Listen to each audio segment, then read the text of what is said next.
തൻ്റെ തറവാട് സ്വത്തായ മന്നം സമാധിയിൽ പുഷ്പാർച്ചന നടത്താൻ ചെവിയിൽ രോമമുള്ള നായന്മാരായ സുരേഷ് ഗോപിയെയോ ആനന്ദബോസിനെയോ അനുവദിക്കാൻ പോപ്പിന് മനസ്സില്ലായിരുന്നു. നായന്മാരൊക്കെ ഒന്ന് അടങ്ങി അടുത്ത സാക്ഷാൽ ഉപരാഷ്ട്രപതി വന്നപ്പോഴും പറ്റില്ല എന്നാണ് പറഞ്ഞത്. അപ്പോൾ ഉപരാഷ്ട്രപതി പറഞ്ഞു പറ്റില്ല, അതായത് ഇനി പറ്റൂല എന്നാണ്.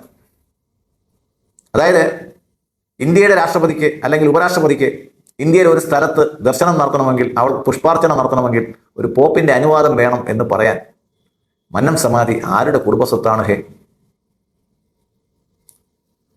എന്തായാലും ഇതോടെ ശ്രീ മുൻ ഗവർണർ ആനന്ദബോസും സുരേഷ് ഗോപിയും ഒക്കെ തീരുമാനിച്ചു ഡൽഹിയിൽ ഒരു മന്നത്തിന് സ്മാരകം പണിയണമെന്ന്. എന്തായാലും വിചാരിച്ചതിൽ മുമ്പേ നടന്നു.